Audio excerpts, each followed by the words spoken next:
What's up, guys? LQ here with the LQ review. We are finally there. Survivor 50, the premiere episode is out. 3 hours of content last night. It was actually about 2 hours and 10 minutes after the previews or after the commercials.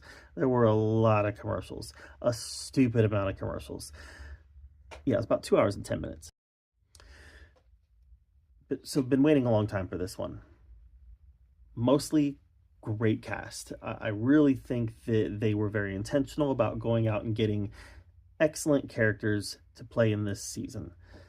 Characters who represented, like he said, different eras of Survivor, different gameplays, different strategies. I think that they are all pretty well represented. Seasons 41 through 49 are extremely overrepresented. Let's just make that very clear. I think that we could have cut them by 4 to 6. Like, I think there's 12 from 41 to 49, and we could have gotten away with 6 to 8. And the rest could have been from the 30s. Like, there was hardly, I don't know, was there anybody from the 30s? I don't know. Either way, mostly a really good cast. There was definitely some new era over representation. First of all, I love that the leaks were wrong. The boot list got leaked to me a few weeks ago. A boot list got leaked to me, and I couldn't resist. I wanted to resist, but I couldn't resist. And I read through the boot list, and I thought it was terrible. I thought it was just terrible.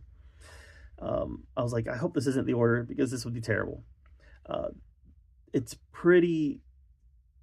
I mean, yeah, it's not pretty sure that the boot list was wrong that got sent to me. It's completely wrong. This boot list had Mike White being the first one out. It had Jenna making the merge. Yeah, this is completely wrong. So I'm very comfortable with the fact now that I don't know the boot list. I don't know who's going to win, who's going to be top 3. I don't know anything. And that's exciting. That's exciting.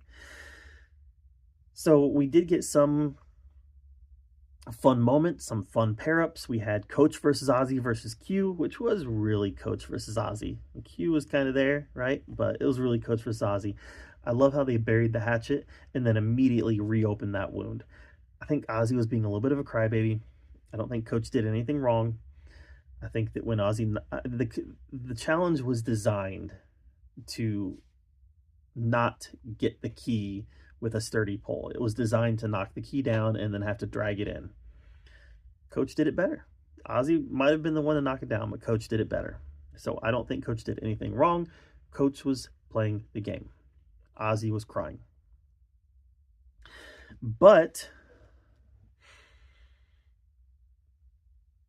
Ozzy did do well for himself in this episode, and we'll talk about that in a minute. So Coach wins the supplies, takes the supplies back, and he has this hero moment. And you could tell that Coach loved it. Coach is he wants to be that hero. He said in preseason interviews that he's not looking for validation from other people anymore. Okay, guy. Okay. He still loves the validation from others. And it was clear in that little celebration that they had for him, and it was clear in the way that he responded to that little celebration that they had for him. It wasn't a big disaster for Ozzy, though. He was able to walk away from this episode with 2 advantages. He has an idol, and he has a double vote, an extra vote. Both are very dangerous weapons if he has the social awareness and the game awareness to play them at the correct times. Past Ozzy has not been able to have that kind of awareness. We'll see if he's learned anything in the years it's been since he's played. But I doubt it. I'm surprised at how good a shape Ozzy's still in. You know, he's almost my age. I think he's 41, 42. I'm just a couple years older than that. So he's still in great shape. And he's still definitely a challenge beast, which is great. We had a nice scene where Colby mentors Rizzo, and I kind of got a kick out of that. And, you know, I'm in my 40s. I want Colby to mentor me. I mean, he's not even that older than me. He's not old enough to be my dad, like he's old enough to be Rizzo's dad. He's old enough to be my older brother. Well, I want him to mentor me. Be my mentor, Colby. So that was a nice moment. I enjoyed that, and I'm sure Rizzo did too. We also had Devin's and Christian's bromance, which was fun. I like the fact that they are partnering up. I like Christian's approach to the game, and I also really enjoyed Christian telling about his son being born and the impact that his son is having on him and having on his desire to play the game a certain way. Very relatable, makes Christian even more likable. Already a likable character, but makes him even more likable now. Him and Devins, I think, could be a power couple in this game if they survive to the merge. We had Colby versus Savannah. It was kind of Colby versus Savannah versus Mike on the journey. Mike was not the one who took the journey. He ended up drawing the white rock or the black rock or whatever. He drew the odd rock and had to return. It ended up being Colby versus Savannah. And yeah, I kind of felt all along that Savannah was going to win this one. Once I found out that Colby and Savannah were going against each other, I really felt like she was going to be the one who would take it. Just, she has a certain quick thinking about her. She's got challenge prowess, very physically capable. I really was pretty confident she was going to take this one, and she did.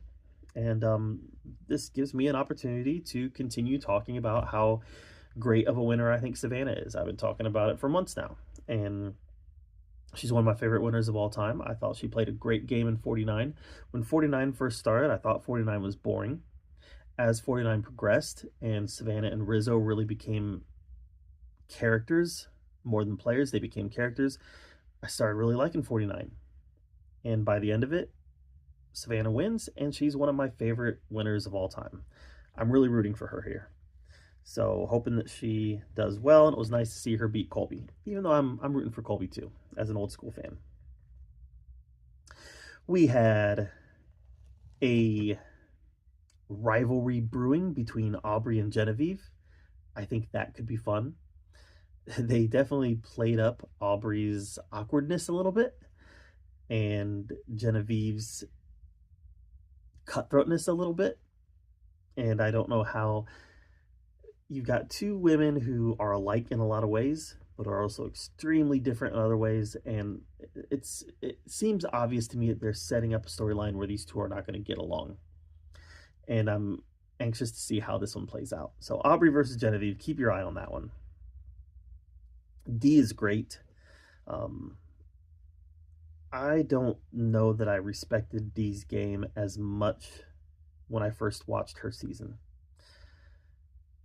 I recently did a rewatch of 41 through 49, and I definitely saw what a lot of Survivor fans have been saying, is that, you know, she's might be the greatest winner of the new era.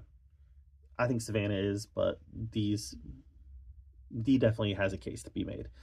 And she, so far in this episode, she really stands out as somebody who's going to be very aware of what's going on. She's not someone who's going to have the wool pulled over her eyes. She's going to be very aware as this game progresses and she's playing against these legends.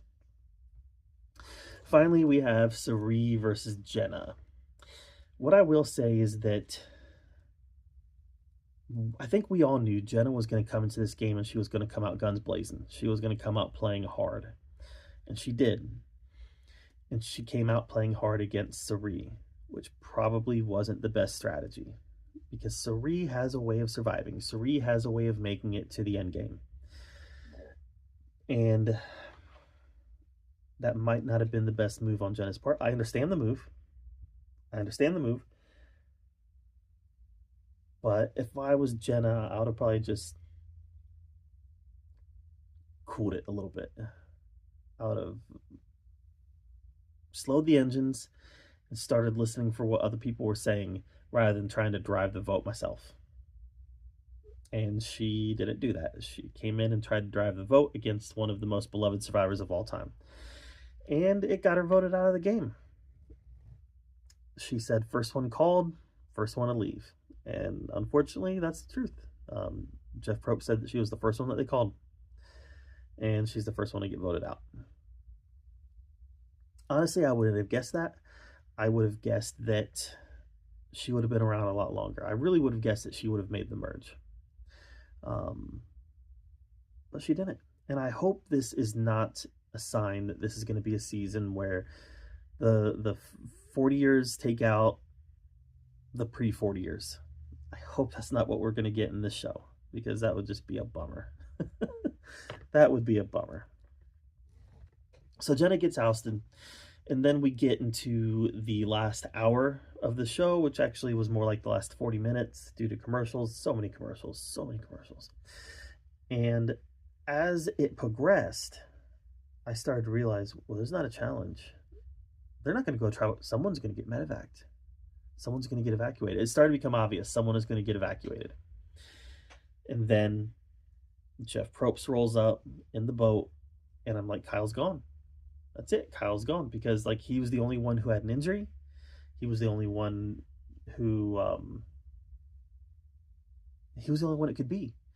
And I was like, I didn't think that he would be gone over a leg injury. And then I started thinking, I'm a track and field coach, for those who don't know. I started thinking, Achilles tendon. Yep. I started thinking that he could be in big trouble. He could be big trouble. He could, if he tears his ACL, yep, he's going to be gone. He's going to be out of there. And that's what happened. He ruptured his ACL and he was out of there. And it was too bad, because I really think Kyle had himself set up, positioned very well in this game. With him, with Colby, with Genevieve, even with Q, I think that there was I think that if that group ended up making it to the merge, they were going to be very dangerous. And now, I think he might have been the glue that was going to hold them all together. So I guess we'll see. I guess we'll see what happens next with that tribe. But it's unfortunate, because I like Kyle. I think he's a really, really strong player, really strong winner. And I didn't think he had any chance at winning this, because he was such a strong winner and he just won the game. But I had a sense he was going to do well. I had a sense he was going to go far. And unfortunately, that's not going to happen here. But I really don't think it's the last time we're going to see him on Survivor. My gut tells me he's going to be back. So I guess until we see Kyle again. Listen, this was a great first episode, setting up some great stories, some great rivalries, some great bromances, some great some great alliances, potentially some great alliances that are going to fall. I loved this episode. Can't wait to see what happens next. So let me know what you thought of Survivor 50, the premiere episode, in the comments down below. While you're down there commenting, give my channel a subscribe. Hit that subscribe button. I'm trying to get to 2,000 subscribers, and you can help me do that. And just stick around, guys. Stick around on my channel. I'm going to be covering Survivor 50 the whole season long. Can't wait to talk more about it. And until next time, we'll see you guys later.